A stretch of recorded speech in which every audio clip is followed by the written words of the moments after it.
तो भाई जैसा कि मैंने कुछ दिन पहले एक वीडियो डाली थी जिसमें कि ये वैकेंसी आई हुई थी CSIR जो कि आसाम में है। और इसका तब सिर्फ शॉर्ट नोटिफिकेशन आया था, लेकिन अब इसका फुल नोटिफिकेशन आ चुका है और आप इसमें अप्लाई कर सकते हैं। बात करें इसके अप्लाई डेट की तो आप इसमें 5 मई 2026 से अप्लाई कर सकते हैं और इसकी लास्ट डेट 4 जून होने वाली है। और इसमें 2 तरीके की पोस्ट हैं। एक इसमें पोस्ट है मल्टीटास्किंग स्टाफ जो कि ये है। इसमें आपकी टोटल नंबर ऑफ़ पोस्ट 10 हैं, जिसमें आपकी अनरिजर्व की 4 हैं, EWS की 1 है, OBC की 2 है, SC की 1 है और ST की 1 है। और इसमें आप अगर सिर्फ 10 पास हैं तो आप इस फॉर्म के लिए भर सकते हैं, और अगर आप 12 पास हैं तो अच्छी बात है। लेकिन अगर आप 10 पास हैं तो भी आप इसको फॉर्म भर सकते हैं, लेकिन अगर आप 12 पास हैं तो फिर आपको प्रेफरेंस दी जाएगी। और बात करें इसकी सैलरी की तो इसमें 33,000 प्लस आपको इन हैंड सैलरी मिलने वाली है। और बात करें एज की तो अगर आपकी एज 18 साल है तो आप इस फॉर्म को भर सकते हैं। और अगर आपकी एज 25 साल से कम है तो ये आप इस मतलब अगर आप इस टाइम पे 25 साल के हैं, मतलब 1/1/2026 से इसकी एज जोड़ी जाएगी। अगर आप इस टाइम पे 25 साल के हैं तो आप इस फॉर्म को भर सकते हैं, लेकिन अगर आप 26 के हो गए हैं तो आप इस फॉर्म के लिए नहीं भर सकते हैं।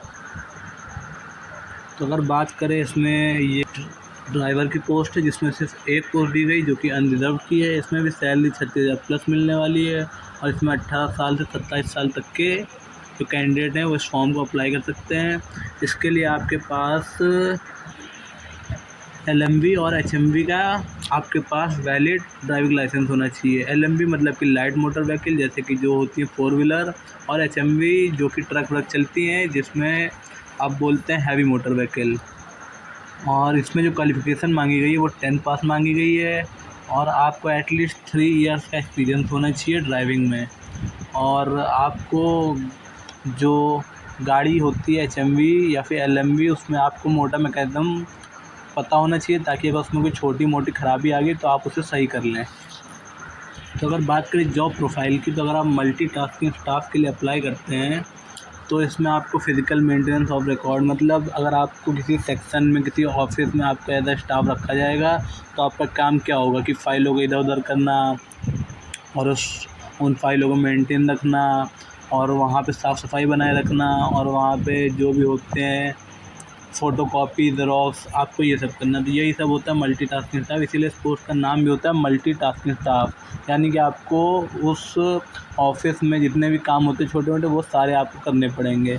यहाँ पे पूरे लिखे हुए हैं जो जो आपको काम करने पड़ेंगे, तो इसको आप देख लें अच्छे से।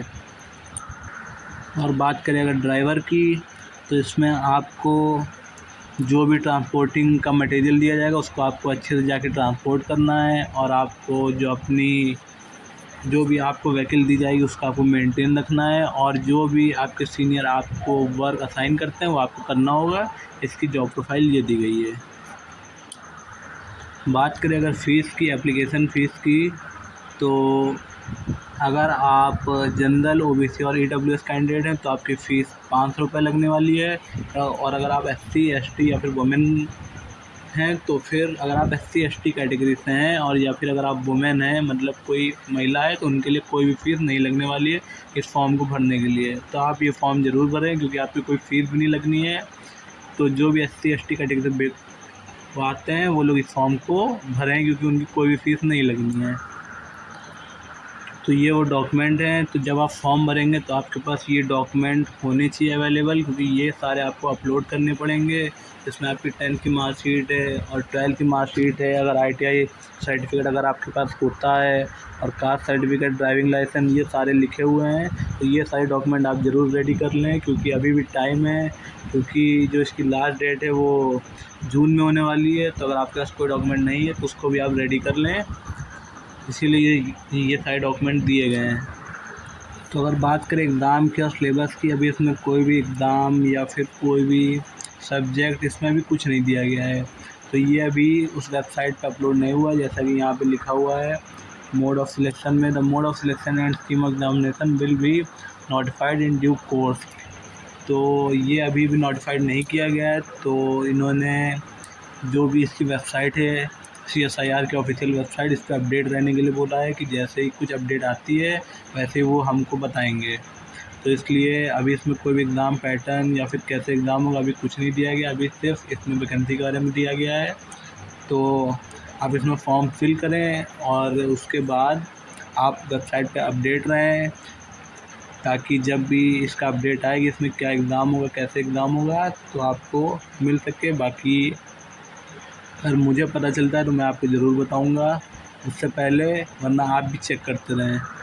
तो मैं बता दूं, इसका जो एग्ज़ाम सेंटर है वो ऑल इंडिया नहीं जाएगा। ये जहाँ की वैकेंसी है आसाम जोरहाट, उसी आसाम में ही कहीं आपका सेंटर जाएगा, और इसमें सिर्फ 10 पोस्ट हैं, तो इसीलिए इसमें ऑल इंडिया एग्ज़ाम सेंटर नहीं जाता है। इस वैकेंसी का एक और बेनिफिट है, जैसा कि यहाँ पे दिया गया बेनिफिट अंडर काउंसिल सर्विस। ये एक सेंट्रल गवर्नमेंट जॉब है जिसमें आपको DA HRA यानी कि हाउस रेंट, ट्रांसपोर्ट अलाउंस, आपको सब कुछ मिलता है जो भी एक सेंट्रल गवर्नमेंट एम्प्लॉय को मिलता है।